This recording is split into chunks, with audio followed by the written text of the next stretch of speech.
Ana, Professora, complete o verso. sim. Alegrei quando me disseram. Vamos à casa do Senhor. Olha, você sabe da Bíblia, né? Complete outro verso. Sim. Quão bom. E quão suave é que os irmãos vivam em união. Eita, essa daí tá espertinha, né? Só falei o início já. Pegou a deixa, não foi? Bom dia para você aí do outro lado. Vamos dar um bom dia pro pessoal. Bom dia, queridos. Que a paz do nosso Senhor esteja presente na sua vida hoje. Amém. E que alegria é estarmos juntos na casa do Senhor. Você sabe, né? A palavra de Deus diz, Ana, que onde 2 ou 3 estão reunidos, Deus está ali também. Sim. Então, onde Deus está, se torna a casa de Deus. Então, a sua casa é a casa de Deus. Que legal, né? Pensarmos assim, que Deus tão pessoal. E já que estamos tão alegres, né? Porque estamos na casa de Deus e estamos reunidos com os nossos irmãos, vamos orar, né? Vamos orar. Para nós começarmos o nosso culto. Você faz oração, Ana? Senhor Deus e Pai, louvado seja o Teu nome, ó Senhor, por mais esse dia que o Senhor nos concedeu. Muito obrigado, Senhor, por mais essa oportunidade. Muito obrigado pelos nossos irmãos que estão em casa, ó Pai. E muito obrigado, Senhor, pela Tua palavra e pelo privilégio que nós temos de louvar o Teu nome a cada dia, Senhor. Queremos nos abençoar agora nesse culto e que tudo que nós venhamos fazer aqui seja para a honra e glória do Teu nome. Amém, Em nome de Senhor. Jesus nós te pedimos. Amém. Amém. Muito bem. Vamos louvar o Senhor. Vamos louvar ao Senhor. Mas antes eu quero te perguntar uma coisa, Ana. O pessoal que está lá do outro lado, eles não conhecem muito da tua história, da tua vida. E eu acho que eles ficam curiosos de saber, assim, quem é essa menina tão legal que aparece aqui nos vídeos? Ana, você tem quantos anos? 19. 19 anos. Você é muito jovem, Ana. E você tomar uma decisão como essa de ser missionária, assim, tão jovem. Sim. Eu entendi, né, que não tem mais nada para minha vida e eu quero servir Jesus até Ele voltar. Ah, e você é adventista há quanto tempo? Desde berço. Olha que privilégio. Então quer dizer que papai e mamãe Sim. são adventistas. Aham. Qual é o nome deles? Edivânia e Newton. Eles assistem o ano bíblico? Sim. Ah. Todos os dias. E meu irmãozinho, ele compartilha para todo mundo. É? Qual é o Todos nome os do seu dias. irmãozinho? Samuel. É um irmãozinho ou um irmãozão? É um irmãozão assim, né? É irmãozinho porque é mais novo, mas Aham. já é maior que eu. Ela é maior que você, olha aí. Então vamos dar um beijo, um abraço beijo. para papai e mamãe que estão lá em casa, né? Irmãozinho. Vocês são bem-vindos aqui no Ano Bíblico e bem-vindos na nossa casa também, né? Eles vão vir aqui visitar você? Sim. Não diga. É, muito bem. Então, nesse clima de família, de que somos irmãos e estamos na casa do Senhor, vamos louvar a Deus. E qual é o hino que você escolheu hoje? 352. Luz bendita, luz gloriosa. Então vamos louvar ao Senhor.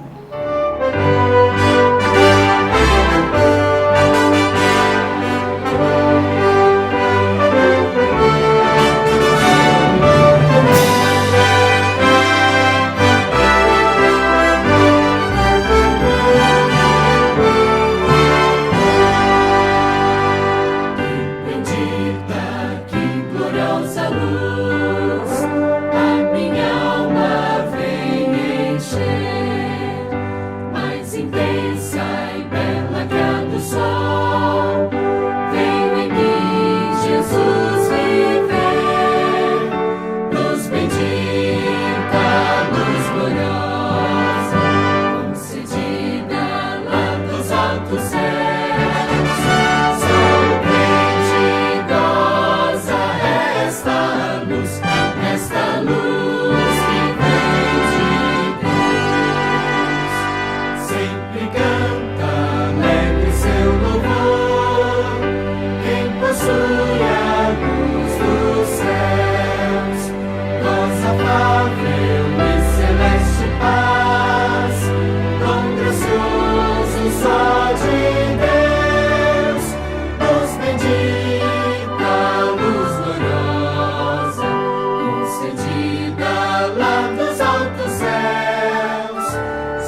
Louvado seja o Senhor que temos essa luz tão bendita e tão gloriosa. Que nos faz tão alegres, né? Claro, e essa é a razão da nossa existência, essa é a razão porque a pessoa que está ali do outro lado abre esse vídeo todas as manhãs, por causa da luz que o Senhor Deus nos concedeu.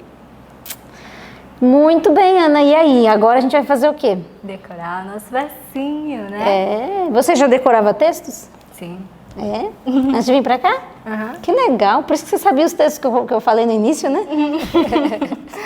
Então vamos decorar mais um para sua coleção, tá certo?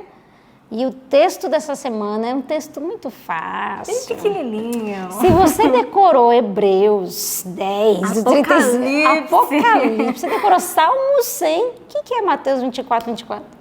Não é nada. É fichinha, né, para esse povo aí. Eles decoram tudo. Então vamos lá, nós vamos falar o nosso texto. No 1, 2, 3. Mateus 24, 24. Porque surgirão os falsos cristos e falsos profetas, e farão tão grandes sinais e prodígios que, se possível fora, enganariam até os escolhidos. Mateus 24, 24. Mateus 24, 24. Porque surgirão falsos cristos e falsos profetas, e farão tão grandes sinais e prodígios que, se possível fora, enganariam até os escolhidos. Mateus 24, 24. Mateus 24, 24. Porque surgirão falsos cristos e falsos profetas, e farão tão grandes sinais e prodígios que, se possível fora, enganariam até os escolhidos. Mateus 24, 24.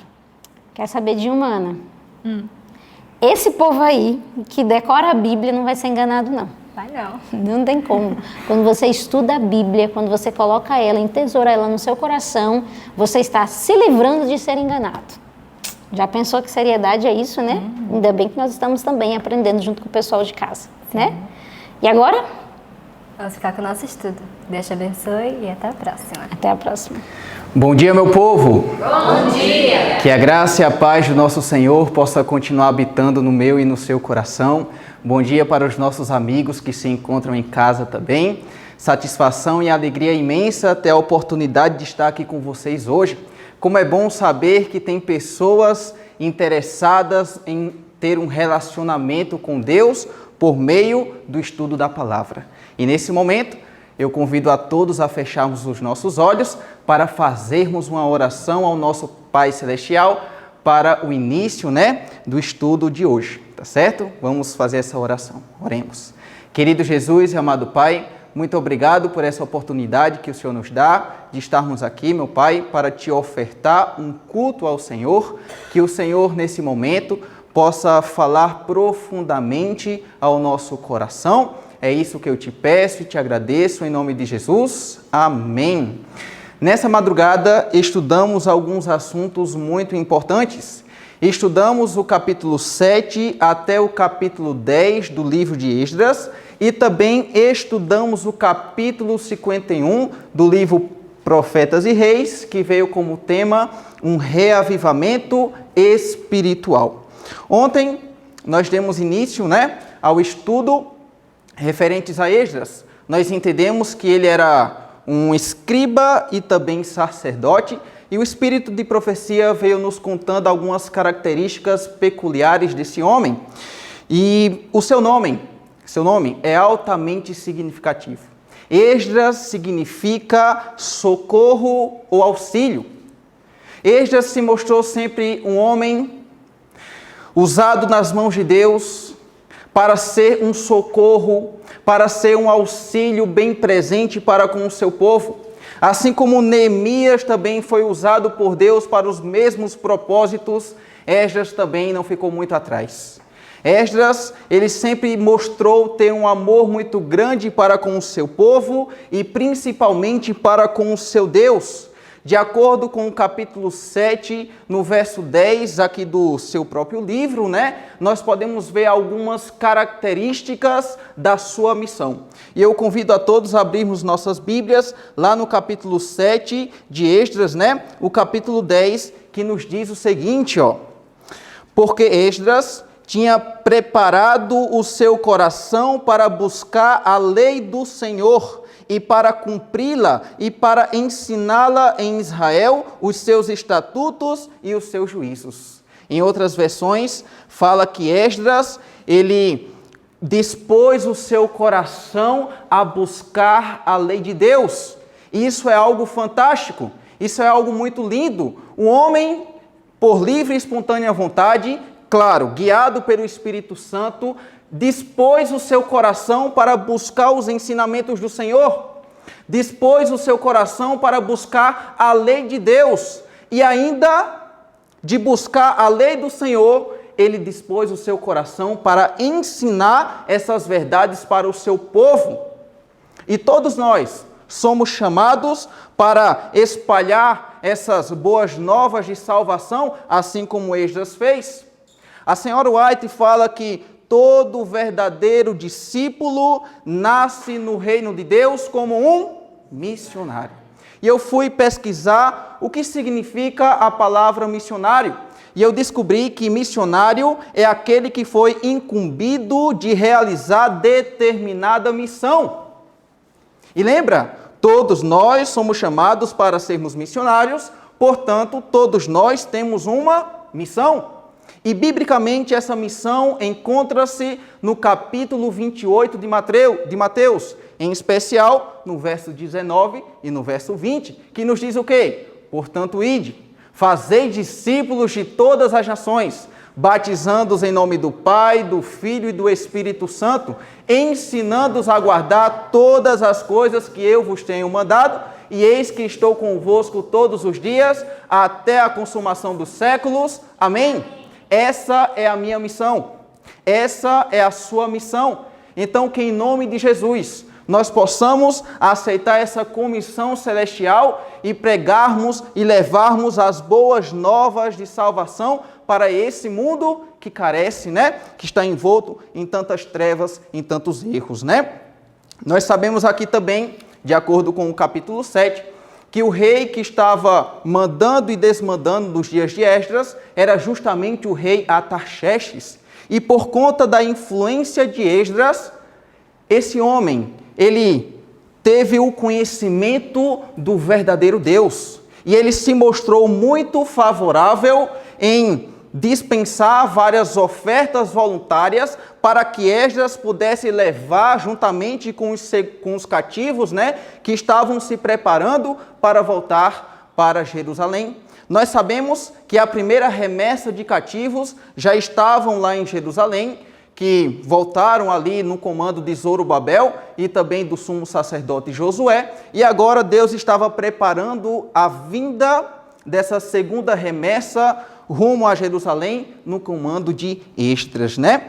E o interessante é como o rei se mostrou muito favorável para com o povo de Deus, para com os judeus. Para vocês terem uma ideia, o rei dispensou várias ofertas voluntárias para que Esdras pudesse levar. Também os príncipes lá do Império Persa também disponibilizaram vários recursos para que Esdras pudesse levar também para Jerusalém. Aqueles utensílios que Nabucodonosor havia pegado do templo e levado para a Babilônia, também foi devolvido por Artaxerxes, e Esdras pôde voltar e levar também para Jerusalém os utensílios do templo, né? E o interessante é que, além de tudo isso, o rei, ele escreve uma carta, e nessa carta falava, no caso, dava ordens para que os governantes da além do Eufrates pudessem disponibilizar recursos para a reconstrução de Jerusalém, para a reconstrução e aperfeiçoamento do templo, para a reconstrução da cidade e para o início da reconstrução do muro de Jerusalém, que foi terminado ali nos dias de Neemias, né? E aqui, no verso 27 do mesmo capítulo 7, nos mostra o espírito de gratidão que Esdras tinha no coração. E eu gostaria de ler com vocês o verso 27 do capítulo 7, que nos diz o seguinte: bendito seja o Senhor Deus de nossos pais, que tal inspirou ao coração do rei para ornar a casa do Senhor que está em Jerusalém. Esdras atribuiu todas essas bênçãos que estava acontecendo em seus dias à mão do Senhor. Foi a mão de Deus que moveu o coração de Artaxerxes para que ele pudesse devolver os utensílios, para que ele pudesse se mostrar tão favorável à obra, à missão do povo de Deus, né? Partindo agora para o capítulo 8, nós podemos ver que disposições foram tomadas e o povo agora se organiza ali perto do rio, e Esdras ele foi fazer uma revista. E quando ele fez essa revista, ele nota que os levitas não se encontravam no meio do povo. Os levitas, nós sabemos que foi a tribo escolhida, né? O povo escolhido para estar trabalhando de maneira especial ali no templo. E, infelizmente, os levitas, nessa situação, eles não quiseram retornar para Jerusalém. Então, Esdras comissiona algumas pessoas para que pudessem conversar com alguns levitas, para que eles pudessem tomar a decisão de voltar para Jerusalém. E o relato bíblico nos diz que 38 levitas se disponibilizaram para seguir viagem para Jerusalém e 220 servidores do templo também voltaram para Jerusalém e para a obra lá, né? E o que me chama muito a atenção é que estava tudo pronto. O povo já estava preparado, eles já estavam com malas organizadas, mas Esdras, ele decide fazer algo muito importante antes de seguir viagem. E eu gostaria de ler com vocês aqui o capítulo 8, o verso 21, que nos diz o seguinte, ó. Capítulo 8, verso 21, diz assim, ó. Então, apregoei ali um jejum junto ao rio Ahava, para nos humilharmos diante da face de nosso Deus, para lhe pedirmos caminho seguro para nós, para nossos filhos e para todos os nossos bens. Então, antes de seguir viagem, Esdras, como o líder daquele povo naquele momento, naquele período da história, ele promulga um jejum. Ele se disponibiliza juntamente com o povo para pedir o auxílio do Senhor, para pedir a proteção de Deus, para proteger os filhos, as mulheres e os recursos que eles estavam levando para Jerusalém. E o interessante é que todas essas histórias bíblicas estão registradas na palavra de Deus para nos dar um exemplo. E eu aprendo uma lição muito especial para a minha vida. Por meio desse exemplo de Esdras, eu aprendo que antes de tomar qualquer atitude, antes de eu me deslocar de um lugar para o outro, eu devo sim buscar a instrução do Senhor, o direcionamento do nosso Pai. E o interessante é que no verso 23 fala que Deus, ele ouviu sim o jejum, ele ouviu sim as orações de Esdras e do povo e pôde protegê-los na viagem, né? Então isso é de encher o coração. Agora, eles seguiram viagem, Deus ele foi direcionando, o relato inspirado nos diz que Deus enviava anjos para estar protegendo aquele povo que estava levando vários recursos, e era um povo também numeroso. E quando chegaram em Jerusalém, a Bíblia fala que um dos primeiros atos que eles tomaram foi justamente o que se encontra registrado no capítulo 8, no verso 35, eu gostaria de ler com vocês. Capítulo 8, verso 35, nos diz o seguinte: E os exilados que vieram do cativeiro ofereceram holocaustos ao Deus de Israel, 12 novilhos por todo Israel, 96 carneiros, 77 cordeiros e 12 bodes em sacrifícios pelo pecado, tudo em holocausto ao Senhor. Então, no quarto dia, depois que eles chegaram lá em Jerusalém, um dos primeiros atos que eles fizeram foram justamente agradecer a Deus, porque deu tudo certo. Porque Deus ele protegeu o povo, porque Deus esteve direcionando o povo até chegar no seu destino. Muitas vezes nós somos ingratos. Muitas vezes nós só sabemos pedir as coisas a Deus e deixamos de lado o agradecimento. Mas não, nós devemos pedir a Deus um coração agradecido. Devemos agradecer ao nosso Deus por tantas bênçãos que Ele nos promove todos os dias.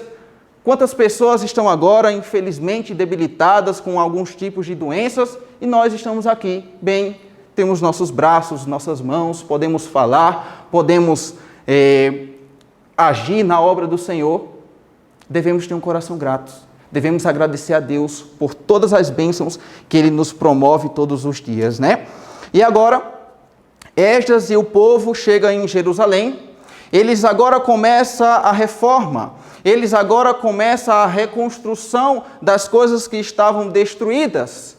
E, infelizmente, Esdras recebe a triste notícia de que o povo havia se corrompido. Esdras soube que o povo havia casado com mulheres estrangeiras, algo que era proibido na lei do Senhor. E naquele momento, de acordo com o capítulo 9, Esdras, ele agora rasga as suas vestes, ele agora corta o seu cabelo, a sua barba e se assenta e fica atônito com tudo o que estava acontecendo no meio do povo. Um povo altamente privilegiado, que recebia as normas, as instruções do céu, mas infelizmente insistia em desobedecer à palavra de Deus. E Esdras, nesse momento, começou a orar e a falar o seguinte para o Senhor. Capítulo 9, verso 5 e o verso 6 nos diz assim, ó: E perto do sacrifício da tarde, me levantei da minha aflição. Havendo já rasgado as minhas vestes e o meu manto, me pus de joelhos e estendi as minhas mãos para o Senhor meu Deus. E disse: Meu Deus, estou confuso e envergonhado para levantar a ti a minha face, meu Deus, porque as nossas iniquidades se multiplicaram sobre a nossa cabeça e a nossa culpa tem crescido até os céus. Naquele momento, Esdras, como o líder da nação, ele toma a responsabilidade, ele chega diante do Senhor e confessa o pecado do povo. Ele começa a dizer: Senhor, nós temos desobedecido os teus mandamentos, nós temos feito aquilo que não te agrada, Senhor. Nós, mesmo fazendo tudo isso de errado, o Senhor ainda insiste em ser tão misericordioso, não nos recompensando com aquilo que nós merecemos, não nos castigando com aquilo que nós merecemos, mas de maneira mais leve. Senhor, nos perdoa, Pai. Nos ajuda a enfrentar essa crise o qual nós estamos passando. E o relato bíblico fala que naquele momento, Deus, ele levanta um homem chamado Secanias. E Secanias, ele se arrepende dos seus pecados, ele confessa também os pecados do povo e ele fala: ainda existe esperança para Israel. Se o nosso povo se arrepender, se o nosso povo fizer uma aliança ante o Senhor, se o nosso povo mandar embora essas mulheres estrangeiras que estão trazendo costumes pagãos para o meio do povo, Deus irá nos ouvir e Deus irá nos perdoar. E naquele momento ele chama Esdras para a ação. E o relato bíblico fala que Esdras se levanta disposto a efetuar uma reforma e um reavivamento no meio do povo. E eu fico impressionado o quanto um homem pode ser tão influente em meio a um povo. Veja o que o relato inspirado nos diz aqui na página 622, no terceiro parágrafo, e nos diz o seguinte, ó. Na verdade, 622 no primeiro parágrafo diz assim, ó: A tristeza de Esdras e seus associados com respeito aos males que insidiosamente haviam penetrado no próprio coração da obra do Senhor produziu arrependimento. Esdras e o seu arrependimento e o seu início de reforma e a sua atitude em meio à crise levou o povo a se arrepender dos seus pecados. Aqui na página 622 ainda, no terceiro parágrafo, nos diz o seguinte: Este foi o início de uma reforma maravilhosa. com infinita paciência e tato e com cuidadosa consideração pelos direitos e bem-estar de cada pessoa envolvida, Esdras e seus associados lutaram por levar os penitentes de Israel ao caminho reto. O relato bíblico fala que quando Esdras iniciou essa reforma, ele a inicia não de qualquer jeito, não de qualquer forma, mas com tato e com paciência. Esdras era um homem muito sábio, muito inteligente. Ele sabia como fazer as coisas, ele sabia repreender, ele sabia direcionar o povo para a reforma, para o caminho certo, para os caminhos do Senhor. E isso é um exemplo para nós. Devemos saber apresentar as verdades de Deus na forma correta. A base da repreensão, a base da reforma que Esdras iniciou, foi baseada no aspecto do amor. E nós devemos ter esse princípio no nosso coração também. Aqui, na página 623, no capítulo, na verdade, no parágrafo 1, nos diz o seguinte, onde quer que Esdras laborasse, aí se suscitava um reavivamento no estudo das Santas Escrituras. Mestres eram apontados para instruir o povo. A lei do Senhor era exaltada e honrada. Onde quer que Esdras trabalhasse, onde quer que Esdras colocasse as plantas dos seus pés, onde quer que Esdras abrisse a sua boca para falar os ensinamentos bíblicos, o relato inspirado nos diz que lá havia um reavivamento no estudo das Escrituras Sagradas e também a lei de Deus era honrada e também a lei de Deus era exaltada. Esse é um exemplo para cada um de nós. Devemos ser reformadores como Esdras. Devemos nos colocar nas mãos de Deus e exaltar as Sagradas Escrituras. Exaltar também a lei de Deus que está sendo pisada pelo Senhor. Devemos declarar e pregar essas verdades impopulares que nós temos como missão de maneira forte e de maneira firme, igual esse homem nos deixou o exemplo. Aqui na página 624, no primeiro parágrafo, também nos conta a respeito de algo muito importante e nos diz o seguinte, há necessidade de homens poderosos nas Escrituras, homens dos quais cada palavra e cada ato exaltem os estatutos de Jeová, homens que procurem fortalecer a fé. Você percebe o chamado de Deus? Ele fala, há necessidade de homens comprometidos na obra, há necessidade de homens valorosos, há necessidade de homens que preguem a palavra de Deus com toda a firmeza e vivam também essa palavra. Eu fico imaginando Deus, nesse exato momento, com o seu telescópio divino direcionado para essa terra, procurando os reparadores de brechas. E será que esse telescópio divino do Senhor está apontado para a sua vida? Será que esse telescópio está apontado para a minha vida? Entende? Reparadores de brechas. Homens que preguem a palavra de Deus e a vivam de verdade e preguem ela com firmeza também. E para nós concluirmos, aqui na página 626, no primeiro parágrafo, o relato inspirado nos diz o seguinte: Deus pede um reavivamento e uma reforma. As palavras da Bíblia e a Bíblia somente deviam ser ouvidas no púlpito, mas a Bíblia tem sido roubada em seu poder. E o resultado é visto no rebaixamento do tono da vida espiritual. Em muitos sermões de hoje, não existe aquela divina manifestação que desperta a consciência e leva vida à alma. Você entende? A Bíblia fala, o Espírito de profecia nos diz que hoje há necessidade de um reavivamento e de uma reforma. O que é reavivamento? Reavivamento é mudança de mente. E reforma é mudança no estilo de vida. E lembra, esse reavivamento e essa reforma, primeiramente, precisa ser efetuada onde? Em quem? Lá fora ou aqui dentro logo? Com certeza aqui dentro, para que os de dentro possam levar a mensagem para os lá de fora. Deus chama cada um de nós, o seu povo, para essa reforma, para essa mudança de mente, para essa mudança no estilo de vida e para pregarmos a verdade de Deus com toda a firmeza e com toda a dedicação. Aqui na página 627, nos diz uma pergunta, nos faz, na verdade, uma pergunta muito importante, e com isso eu termino. E nos diz o seguinte, ó. Estamos nós, nessa batalha final do grande conflito, tão fiéis ao nosso encargo como os primeiros reformadores o foram ao seu? Será que eu, será que você, será que nós estamos tão dedicados à obra de reforma, à obra de pregação da palavra de Deus, como tiveram os reformadores no passado?